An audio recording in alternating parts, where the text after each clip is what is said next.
yang dapat mengalahkan dunia. Ya. Tentu prosesnya ada agar iman kita ini dapat mengalahkan dunia. Tanpa kita ada prosesnya, bagaimana mungkin kita memiliki iman ada bagi kita? Ya. Jadi saudara terkasih, iman adalah keyakinan baru dalam Allah. Ya. Saudara terkasih, bagaimana di sini dikatakannya? Kita akan belajar firman Tuhan pagi ini bagaimana menang atas pergumulan hidup. Bagaimana memiliki iman. Ya. Saudara terkasih, kita melihat bagaimana Tuhan memakai orang yang kecil. Firman Tuhan juga mengatakan setia dalam perkara apa? Kecil. Halo. Nanti ceritanya dong di luar. Ya. Jadi Tuhan ya mempercayakan kita pertama dalam perkara yang mana? Besar atau besar? Perkara yang kecil. Baru Tuhan siapkan perkara yang besar. Mampukah kita melakukan perkara-perkara yang kecil itu? Baru kita katakan, aku nggak mau perkara yang kecil, aku yang besar. Tidak akan bisa. Harus mengikuti aturan mainnya Tuhan. Bagaimana dalam perkara-perkara yang kecil? Ya, dalam tokoh-tokoh Alkitab juga bisa kita lihat orang-orang yang besar itu dipakai Tuhan itu juga harus juga melewati perkara-perkara yang kecil. Ya. Seorang terkasih, kita lihat Goliat orangnya besar atau kecil? Halo? Goliat orang yang kecil atau besar? Besar. Daud orang kecil atau besar? Iya kan? Daud orang yang kecil. Goliat orang yang besar, tinggi lagi. Tinggi gak Goliat? Tinggi dia. Kalau dia ukuran yang mungkin hampir 3 meter tingginya. Besar dia, tinggi lagi. Tapi untuk mengalahkan Goliat itu, siapa yang dapat mengalahkan Goliat itu? Daud kecil. Kecil dia. Kemerah-merahan lagi. Panas pun agak kemerah-merahan dia. Bukan besar dia, kecil lagi. Ya. Namun Daud mengalahkan Goliat yang besar itu. Mengapa Daud dapat mengalahkan Goliat? Yang menjadi pertanyaan sekarang, mengapa Daud dapat mengalahkan Goliat yang besar itu? Iya kan? Masuk logika enggak? Kalau Daud yang kecil itu dapat mengalahkan Daud yang besar itu. Bayangkan kan, Goliat orang yang besar, Daud orang yang kecil. Ya. Namun dapat dikalahkan dengan apa mengalahkannya? Dengan pedang. Waktu Daud mengalahkan Goliat pakai apa? Pakai batu dong. Sementara Goliat itu apa? Perlengkapan, semuanya ada perlengkapan senjata pada dia. Namun datang si Daud yang kecil ini membawa alih-alih pakai batu. Iya kan? Makanya Goliat berkata, anjing ke aku. Bapak Ibu pernah nggak baca ayat ini? Ya, di dalam 1 Samuel. Pernah nggak Ibu baca? Di situ 1 Samuel pasal 17, ya. Ayat 45, di situ dikatakannya perkelahian Daud dengan Goliat. Halo, pernah nggak Bapak Ibu baca? Jangan sering nonton komik dong. Jangan suka televisi. Iya ya. Ya kan? Apalagi ada yang suka lucu-lucu itu. Ya. Mr. Bean. Kalau Mr. Bean itu selera yang tinggi, kalau selera kita kurang mampu, kita ketawa. Ya, karena kelas-kelas tinggi kalau Mr. Bean itu, kita jarang ketawa kalau kita main. Yang kita sering ketawa itu siapa yang agak kurus-kurus itu dia. Itu sering kita ketawa. Sering terkasih. bagaimana di dalam 1 Samuel itu pasal 17 ayatnya yang 40 sampai 45, yang perlu kita lihat di sini ayat 45. Ya. Bagaimana peringkat di atas perkelahian Daud dengan Goliat. Ya. Perkelahian Daud dengan Goliat. Maka di situ nanti saudara terkasih, Bapak Ibu boleh baca ayat itu agar Bapak Ibu nggak kebablasan, agar Bapak Ibu mengerti yang kita bagikan ini benar nggak ada ayatnya. Jangan ngenge saja, namun nggak ada ayatnya. Harus Bapak Ibu tahu juga ada ayatnya. Ya. Ayat 45 bacakan satu orang. 1 Samuel 17 ayat yang ke-45. Tetapi Daud berkata kepada orang Filistin itu, engkau mendatangi aku dengan pedang dan tombak dan lebih, tetapi aku mendatangi engkau dengan nama Tuhan semesta alam, Allah segala barisan Israel yang kau tantang itu. Iya. Apa yang katakannya? Tetapi Daud berkata kepada orang Filistin itu, ini Daud berkata, engkau mendatangkan aku dengan pedang. Ya kan? Orang Filistin itu mendatangi Daud dengan apa? Pedang.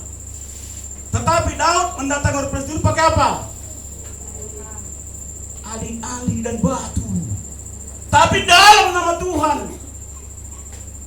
Ya, di sini dikatakannya, engkau mendatangkan aku dengan pedang dan tongkat, tombak dan lembing, tetapi aku mendatangi engkau dalam nama Tuhan semesta alam, Allah segala barisan Israel yang kutantang itu. Bayangkan, yang dibuat Daud, Tuhan yang paling terdepan. Dia andalkan Tuhan, dia percaya kepada Tuhan. Yang pertama di sini yang dilakukan Daud adalah, ya, apa yang dilakukan Daud? Ya, Daud tidak pernah mengizinkan ketakutan itu dalam hatinya. Ini pertama. Daud tidak pernah mengizinkan ketakutan itu dalam hatinya. Kalau tadi Daud takut dengan Goliat itu, dia tidak akan bisa menang melawan Goliat itu. Tetapi Daud tidak pernah mengizinkan ketakutan itu dalam hatinya. Namun yang terjadi dalam hati kita sering merasa ketakutan, maka kita sering kalah dalam peperangan, maka kita sering kalah dalam masalah kita. Kenapa? Karena ada roh ketakutan dalam hati kita. Sementara Daud tidak pernah merasa ketakutan dalam hatinya, maka dia bisa menang melawan Goliat. Ini yang pertama dilakukan Daud. Bapak Ibu, waktu Bapak Ibu punya masalah, apa yang Bapak Ibu lakukan? Apa yang Bapak Ibu lakukan? Yang pertama, kalau saudara kurang dengan firman Tuhan, Bapak Ibu curhat dengan tetangga. Ya kan? Yang kedua, dengan saudara-saudara. Yang ketiga, melalui Facebookan. Ya kan? Pasti. Namun dalam hati Bapak ada rasa ketakutan. Oleh sebab itu dalam kita menghadapi masalah itu, jangan ada rasa ketakutan dalam hati kita. Bayangkan, makanya Tuhan berkata dalam firman Tuhan, Tuhan menyediakan, memperkacakan bagi kita dalam perkara-perkara kecil. Lihat contohnya Daud. Kecil nggak sih Daud? Kecil Daud. Kecil dia, tapi dapat mengalahkan Goliat yang gagah perkasa itu. Apa alasannya? Karena Daud tidak pernah mengizinkan rasa ketakutan itu dalam hatinya. Ini yang pertama. Jadi bagi kita memiliki masalah dan problema, jangan izinkan ketakutan itu dalam hati kita agar kita dapat kemenangan. Namun kalau izinkan ketakutan itu dalam hati kita, maka kita tidak berkemenangan. Ya, ini dia, tidak berkemenangan. Mengapa? Karena ada rasa ketakutan. Takut dengan masa depan kita, takut dengan suami kita, takut dengan anak-anak kita, semuanya rasa ketakutan. Mengapa? Karena kurangnya iman dalam diri kita. Karena kita tidak lagi percaya dengan Tuhan itu. Kalau kita percaya dengan Tuhan itu, waktu dia menyatakan mukjizat dengan kita, suatu tidak ada mukjizat itu bagi kita, kita tidak percaya lagi dengan Tuhan itu. Terbukti, waktu saudara memiliki uang yang agak dikit tebal dia, Saudara peneruman mukanya agak ceria dia. Benar enggak? Coba waktu Bapak Ibu uang pun pas-pasan datang beribadah, pasti dengan muka yang sangat lucu kali. Kalau ibarat kata dengan uang yang sudah dikucuk-kucuk 1.000. Tahu Bapak Ibu kucuk-kucuk dipulos-pulos dia. Tahu Bapak Ibu dipulos-pulos, diremas-remas dia. Demikian muka kita datang ke beribadah pada Tuhan. Tapi kalau ada uang kita, ya, muka kita pun berseri-seri. Saudara terkasih, di sini bagaimana dari firman Tuhan mengatakan, mengingatkan bagi kita bagaimana Daud mengalahkan Goliat itu. Apa yang pertama tadi dilakukan Daud? Daud tidak pernah mengizinkan ketakutan dalam hatinya. Tidak pernah diizinkan rasa ketakutan itu. Kalau ada rasa ketakutan dikata dalam nama Yesus. Saudara terkasih, ya, bagaimana di sini Daud dapat dan mengalahkan Goliat? Ini pertama, ya, saudara terkasih. Yang kedua, apa dilakukan Daud? Ya, untuk mengalahkan Goliat itu apa dilakukan Daud? Yang kedua, Daud mengandalkan, halo, ada suaranya dong. Kayaknya kita apa ini cipta. Kalau ini cipta semua diam. Ini cipta selesai. Ini enggak ini cipta. Ya. Daud itu mengalahkan Goliat dengan mengandalkan Tuhan. Masih kayak enggak jelas ini. Karena firman ini pagi ini enggak panjang. Karena kita berbentuk streaming. Ya. Daud itu mengandalkan, dia mengalahkan Goliat itu dengan mengandalkan siapa? Tuhan. Belum jelas. Halo, jawab dong yang tegas. Ya, karena firman Tuhan mengatakan ya dan amin. Kalau katakan ya ya, kalau tidak tidak. Daud itu mengalahkan Goliat dengan mengandalkan Tuhan. Iya, kok malas sekali jawabnya. Iya kan? Dari Bapak Ibu sumpah, nggak stres. Karena dari rumah tadi mungkin ada yang stres kita, ada yang stres? Pasti ada dong. Banyak. Karena kumpulan kita ibadah sini orang-orang stres, bukan orang yang stres kita apa tidak. Stres memikirkan suami, stres memikirkan tentang masa depan, stres memikirkan tentang anak-anak. Enggak, benar enggak? Semuanya kita yang datang sini memiliki beban berat. Makanya firman Tuhan juga mengatakan, "Hei kamu yang telah sungguh memiliki beban, datang kepada aku akan memberikan kelegaan bagimu." Amin. Jadi kita di sini semua memiliki beban berat. Mungkin ada yang sebagian kita agak leper-leper, agak zona aman lah. Mungkin ada juga, nggak semua kita. Saya lihat dari rumah-rumah Bapak Ibu di sini ada yang kita yang bersifat agak zona aman dia. Tahu Bapak Ibu zona aman? Mau Bapak Ibu ke mall ada uang, ya kan? Mau belanja ke depan ada uang, ya. Tapi ada juga kita mau ke mall pun masih tunggu dulu. Ada. Ya. Jadi, saudara terkasih, kembali dengan firman Tuhan tadi, karena sebentar lagi di sini tadi dikatakan inilah salah satu bukti bagaimana Daud mengalahkan Goliat itu dengan mengandalkan Tuhan. Ini dia di ayat yang di dalam 1 Samuel tadi ayat 45 bagian B-nya. Tetapi aku mendatangi engkau dengan nama Tuhan SWT. Ini yang dilakukan Daud untuk mengalahkan Goliat itu. Apa dikatakannya? Ya. Tetapi aku mendatangi engkau dalam nama Tuhan SWT, Allah segala barisan Israel yang kau tantang itu. Ya kan? Ini yang kedua dilakukan oleh Daud untuk mengalahkan Goliat. Jadi, saudara terkasih, selagi waktu kita juga memiliki masalah, mari andalkanlah Tuhan dalam hidup kita, dalam rumah tangga kita, agar kita berkemenangan. Kalau saudara andalkan saudara kita, papa kita, mama kita, no, tidak bisa. Tak Bapak Ibu, ini untuk menutup firman Tuhan saat pagi ini, kami punya kesaksian. Kesaksian seperti ini, mungkin Bapak Ibu kurang yakin juga dan tidak percaya. Tapi ini kesaksian yang luar biasa. Ini masa-masa Covid, toh? Masa-masa Covid enggak? Masa-masa Covid. Jadi kami dulu punya angsuran motor ambil 1 tahun. Jadi karena masa Covid kami nggak bisa bayar. Kami datang ke IF mau dipending pembayarannya, diperpanjang, dan IF menandatangani dikasih kesempatan jadi 4 bulan. Jadi dibuat tanggalnya nanti kalau ibu mau bayar tanggal sekian datang dulu ke sini, kalau datang ya nomor kontraknya. Jadi singkat ceritanya ya kami bergumul sama Tuhan. Terus kami bergumul sama Tuhan karena kami katakan ya setiap apa yang kami miliki mulai sama Tuhan. Kemarin kami datang IF dengan bawa setoran 400 sekian ribu. Tahu Bapak Ibu, orang ibu mengatakan, ibu mau bawa BBK itu pulang. Ibu pun terkejut, kok bisa bawa BBKB? Ya mau lah Bu. Ya, tapi saya datang sini bayar angsuran sesuai dengan dulu janji kak saya di sini. Oh ya, andai kata kalau BBKB Bapak Ibu pulang mau nggak? Tapi bukan katakan mau dong.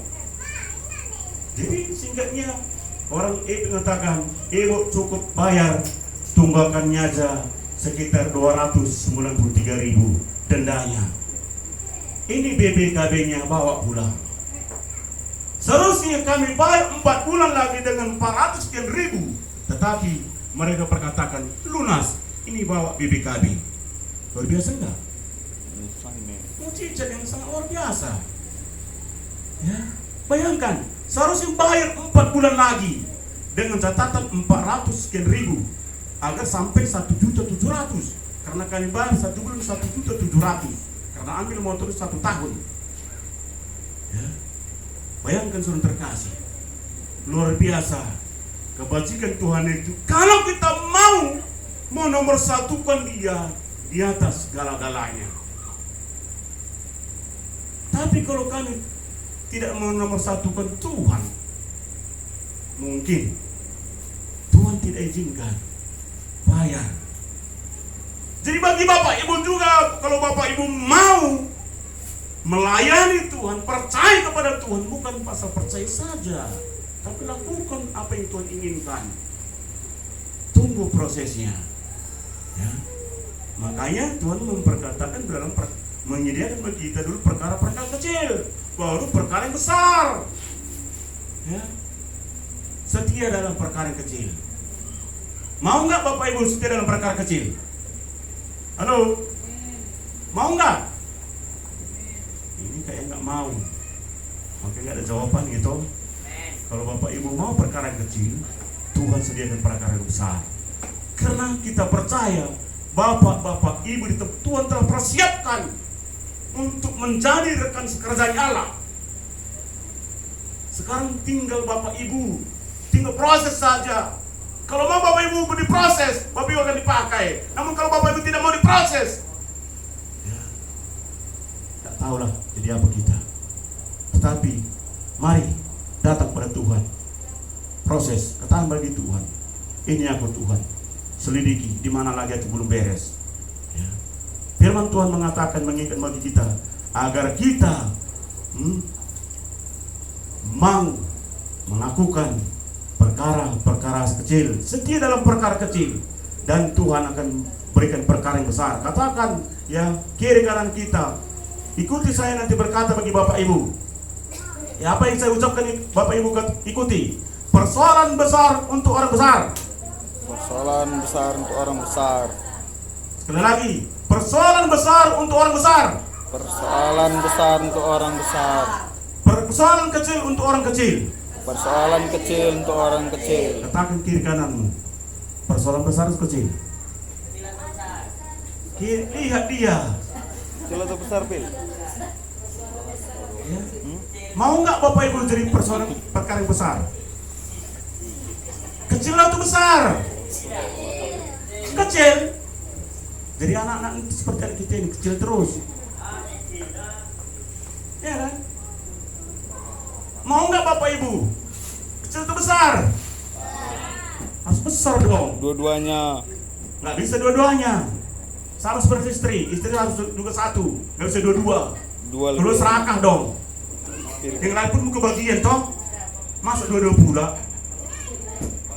Jadi katakan kiri kanan kita sekali lagi, kecil atau besar? Kalau katakan besar dong, jangan kecil atau besar. Nggak ada jawabannya. Anak motor dong. Iya kan? Sekali lagi, kecil atau besar? Besar. Lihat dia, jangan gitu. Gak selesai nanti firmannya. Katakan kiri kanan kita, kecil atau besar? Besar atau kecil, Pil? Pil. Besar atau kecil? Kalau katakan besar dong. Kan gitu. Jadi kalau kita mau besar, setia dulu perkara kecil, baru tuh sediain perkara besar. Jadi karena hidup ini seperti roda, maka saya katakan tadi ada kita sebagian di sini yang zona aman. Mungkin rodanya lagi di atas, tapi percayalah roda akan turun juga. Jadi waktu rodamu di atas jangan sombong. Itu maksudnya. Jadi waktu rodamu di bawah engkau akan juga naik, agar engkau nanti naik tidak sombong lagi, karena engkau pernah mengalami dalam perping di bawah. Karena gelombang itu ada, kadang di atas, kadang di bawah. Mana lebih suka Bapak Ibu di atas atau di bawah? Salah dong, masa di bawah terus? Jadi kecil dong. Iya kan? Jadi kecil jadinya, seperti Joshua gak besar-besar nantinya. Harus jadi besar, Joshua juga makin besar.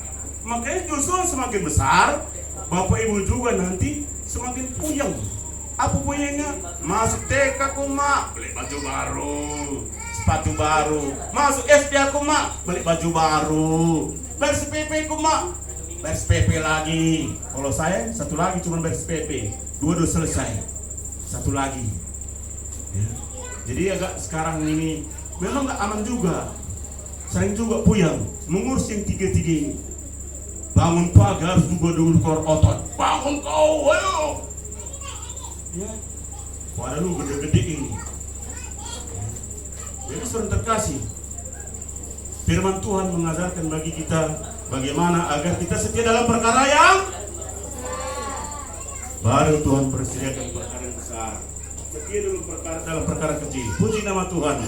Firman Tuhan saat pagi yang indah ini, seorang terkasih.